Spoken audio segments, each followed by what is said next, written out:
மஹிந்த ராஜபக்சேயின் இளைய சகோதரர் பசில் ராஜபக்சேக்கு இப்போது சிகப்பு வரன் கொடுக்கப்பட்டிருக்கின்றது. எனவே அவர் கைது செய்யப்பட்ட அமெரிக்காவிலிருந்து இங்கே கொண்டு வரப்படுவார். அதிலிருந்து அவரை காப்பாற்றுவதற்காக இந்த சதிகளைத்தான் இவர்கள் பார்க்கின்றார்கள். எப்படியாவது இவர்களை காப்பாற்ற வேண்டும், தன்னுடைய சகோதரனை காப்பாற்ற வேண்டும் என்பதற்காக இவர்கள் போடும் குள்ளநரி நாடகமாகவே நான் இதை பார்க்கின்றேன். கடந்த ஓரிரு நாட்களுக்கு முன்பாக நீர்கொழும்பு சிறைச்சாலையிலே அதிகாரிகளும் அதுபோல் கைதிகளும் சுட்டுக் கொல்லப்பட்டார்கள், அடித்துக் கொல்லப்பட்டார்கள் அதிகாரிகள். எனவே இதன் பின்புலத்தில் இருப்பவர்கள் யார் என்று நாங்கள் பார்க்க வேண்டும். ஊடகங்களும் அரசியல்வாதிகளும் கூறுவது பாதாள உலகத்தில் உள்ள பிரச்சனை என்று.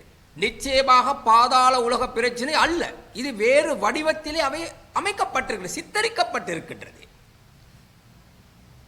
மஹிந்த ராஜபக்சேயின் இளைய சகோதரர் பசில் ராஜபக்சேக்கு இப்போது சிகப்பு வரன் கொடுக்கப்பட்டிருக்கின்றது. எனவே அவர் கைது செய்யப்பட்ட அமெரிக்காவிலிருந்து இங்கே கொண்டு வரப்படுவார். அதிலிருந்து அவரை காப்பாற்றுவதற்காக மஹிந்த ராஜபக்சேயின் குடும்பம் இணைந்து நடத்தும் ஒரு நாடகமாகவே நான் இதை கருதுகிறேன். காரணம், அமெரிக்கா போன்ற நாடுகளிலே நாட்டில் பாதுகாப்பு இல்லை என்றால், அதுவும் சிறைச்சாலையிலே பாதுகாப்பு இல்லை என்றால், அந்த நாட்டில் பிரஜா உரிமை உள்ளவர்களை ஒருபோதும் இந்த நாட்டுக்கு அவர்கள் அனுப்ப மாட்டார்கள். இவ்வாறான ஒரு சதிதான் இங்கே நடக்கின்றது. இந்த சதிகளைத்தான் இவர்கள் பார்க்கின்றார்கள். எப்படியாவது இவர்களை காப்பாற்ற வேண்டும், தன்னுடைய சகோதரனை காப்பாற்ற வேண்டும் என்பதற்காக இவர்கள் போடும் குள்ளநரி நாடகமாகவே நான் இதை பார்க்கின்றேன். எனவே அரசாங்கமும் ஜனாதிபதி மிக கவனமாக இருக்க வேண்டும். ஜனாதிபதியை எப்படியாவது அழிக்க வேண்டும் என்பதுதான் இவர்களுடைய எண்ணம். ஆகவே இந்த நாட்டில் இருக்கும் அநீதிகளுக்கு எதிராக ஜனாதிபதி செயல்பட்டுக் கொண்டிருக்கின்றார். வெகு விரைவில் ராஜபக்ச குடும்பத்தில் பலர் உள்ளே செல்ல இருக்கின்றார்கள். ஆகவே அவர்களை தப்பிக்க வைப்பதற்காகத்தான் இந்த நாடகத்தை அவர்கள் ஆடிக்கொண்டிருக்கின்றார்கள். எதிர்க்கட்சியில் இருக்கும் முட்டாள்கள் தேவையற்ற பிரச்சனைகளை உண்டு பண்ணுகின்றார்கள். சஜித் பிரேமதாசா கூறுகின்றார், இது ஒரு கொலை அநியாயமாக நடைபெற்றது என்று கூறுகின்றார். இவருடைய தகப்பனார் ஒரு பெரிய கொலைகாரர்.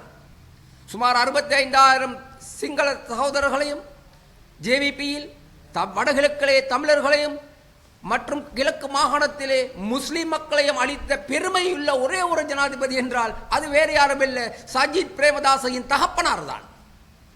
எனவே இவ்வாறான போலியானவர்கள் இன்று சிறைச்சாலையிலே பிரச்சனை ஏற்பட்டது, அழிவு ஏற்பட்டது என்று கூறும் சஜித் பிரேமதாசா இவருடைய தகப்பனார்.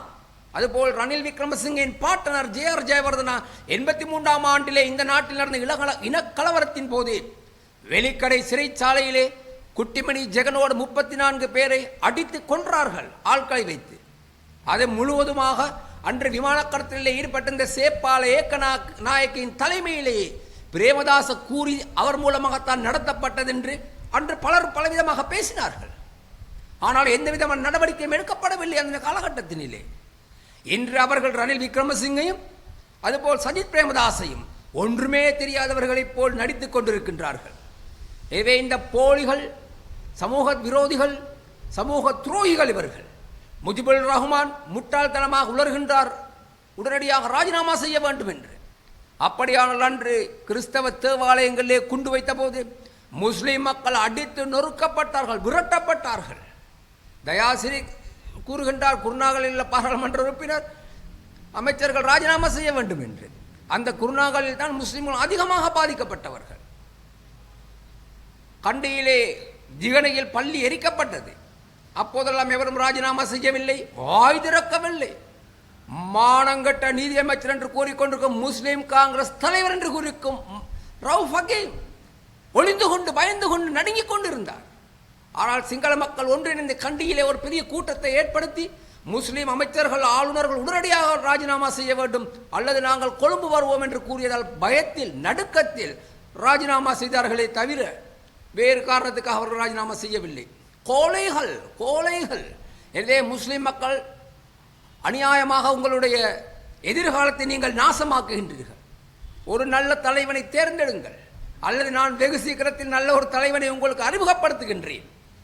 தைரியமானவரும் உண்மையானவரும் நேர்மையானவரும் வரலாறு தெரிந்து அறிந்து புரிந்து செயல்படக்கூடிய ஒரு தலைவரை தேர்ந்தெடுத்துக் கொள்ளுங்கள்.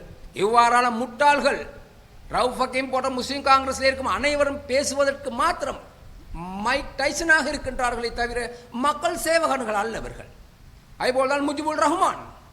இவர்கள் எல்லாம் முஸ்லிம்கள் தூக்கி எறியுங்கள், அல்லது அநியாயமாக உங்களுடைய எதிர்காலம் நாசமாகிவிடும். உங்களுடைய எதிர்காலத்தை வளர்த்து கொள்ள வேண்டியது உங்களுடைய திறமை. ஆகவே முழு முயற்சியாக எதிர்காலத்திலே உங்களுக்கு ஒரு நல்ல எதிர்காலம் வர வேண்டும் என்பதாக இருந்தால், இந்த முஸ்லிம் மக்களது நாட்டிலே நிம்மதியாக வாழ வேண்டுமாக இருந்தால் நல்ல ஒரு தலைவனை தேர்ந்தெடுங்கள். அதற்கான காலம் வெகு விரைவில் உங்களுக்கு வரும் என்று நான் நினைக்கிறேன். மேலதிக செய்திகளுக்காக எமது யூடியூப் தளத்தை சப்ஸ்கிரைப் செய்யுங்கள்.